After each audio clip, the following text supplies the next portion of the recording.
नमस्कार, तुमचं स्वागत आहे आराध्या हाऊस क्वीन या चॅनलमध्ये। तर आज आपण बनवणार आहोत चॉकलेट पेस्ट्री आणि या चॉकलेट पेस्ट्रीची ऑर्डर मला सकाळीच आली होती, तर मला ही दुपारपर्यंत रेडी करून द्यायची होती। तर चला मग फटाफट सुरुवात करूया। यासाठी मी 150 ग्रॅम प्रीमिक्स घेतलेलं होतं आणि 8 इंचाच्या टीनमध्ये हा स्पॉन्ज मी बेक करून घेतला होता।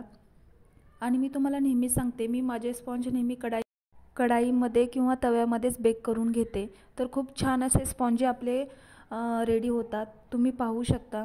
तर बघा, याच्या मी 3 कट्स देऊन घेतलेले आहेत आणि आपण धाग्याच्या सहाय्याने याला एकसारखं कट करून घ्यायचं आहे। धाग्याच्या सहाय्याने कट केल्यामुळे याच्या लेयर्स एकसारख्या पडतात आणि कुठेही तुटल्या जात नाहीत, तर तुम्ही याचा यूज नक्की करा। तर बघा, आता मी फर्स्ट लेयर ठेवण्याच्या आधी थोडी क्रीम लावून घेतलेली आहे बोर्डला आणि नंतर क्रीम लावलेली आहे। तर बघा, क्रीमसाठी मी थोडा माझा ब्ल्यू कलर तुम्हाला दिसत असेल, परंतु मी जो आधी एक केक बनवला होता त्याच्यामध्ये ब्ल्यू कलरची क्रीम थोडी शिल्लक होती आणि मला कोणत्याही प्रकारे ती वेस्ट करायची नव्हती, म्हणून मी याच्यामध्ये याचा यूज केलेला आहे। तर बघा, मी क्रीम लावल्यानंतर याच्यामध्ये चॉकलेट कंपाऊंड क्रश करून टाकलेला आहे आणि चॉकलेट गनाशसुद्धा आपल्याला टाकून घ्यायचं आहे।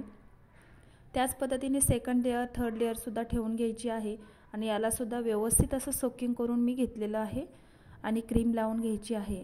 आणि एक लक्षात ठेवायचं, पेस्ट्री नेहमी करताना क्रीम जास्त यूज केली तरी ठीक आहे, कारण पेस्ट्रीमध्ये शक्यतो जास्त क्रीम असतेच। तर बघा, अशा पद्धतीने मी फायनल क्रम कोट करून घेतल्यानंतर हा केक फ्रीजमध्ये 1 तास सेट होण्यासाठी ठेवला होता आणि आता नंतर याला फायनल आयसिंग मी देऊन घेत आहे। तर यासाठी सुद्धा मी भरपूर अशी क्रीम वापरलेली आहे, तुम्हाला आवश्यक वाटेल तेवढी क्रीम वापरा।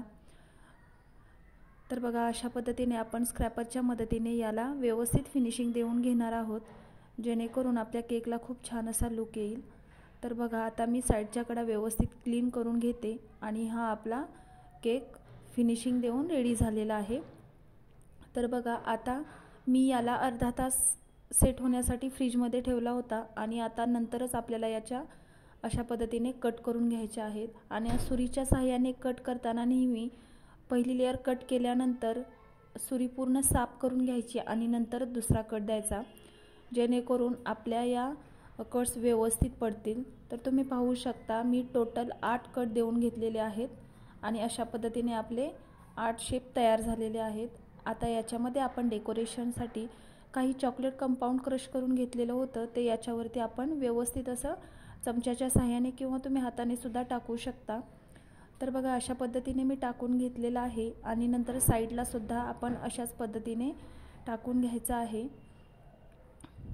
तर इथे मी हातानेच टाकलेला आहे, तर तुम्ही चमच्याच्या सहाय्याने सुद्धा टाकून घेऊ शकता। तर बघा, खूप छान अशा पेस्ट्री आपण रेडी करणार आहे।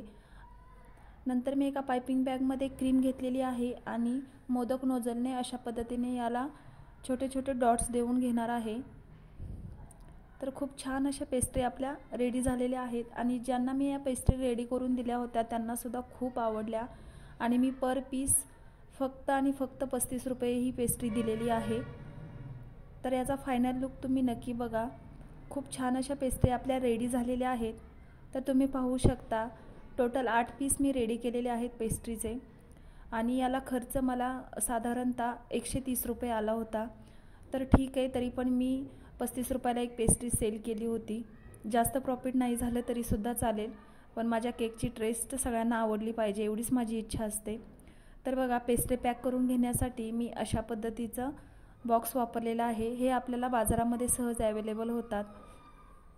तर याला व्यवस्थित असं आपण आकार देऊन घ्यायचा आहे। अशा पद्धतीने याला पॅक करून याच्यामध्ये पेस्ट्री आपल्याला ठेवून द्यायची आहे आणि पेस्ट्री देताना नेहमी याच्यासोबत आपण स्पूनसुद्धा देतोच।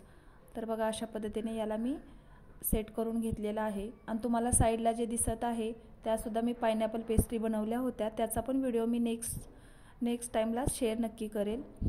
तर अशा पद्धतीने मी याचे बॉक्स रेडी केलेले आहेत आणि याच्यामध्ये पेस्ट्री भरून दिलेले आहेत। तर तुम्हाला माझा हा व्हिडिओ कसा वाटला, यूजफुल वाटत असेल तर माझ्या व्हिडिओला एक लाईक नक्की करा।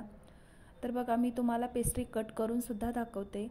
तर अशा पद्धतीने मी 4 पेस्ट्री आधीच बॉक्समध्ये पॅक करून ठेवल्या होत्या आणि राहिलेल्या 4 या पेस्ट्री होत्या। तर तुम्ही पाहू शकता, अशा पद्धतीने व्यवस्थित अशा कट झालेल्या आहेत। तर तुम्ही याची रेसिपी घरी नक्की ट्राय करा तर चला भेटूया नेक्स्ट व्हिडिओमध्ये. तोपर्यंत धन्यवाद.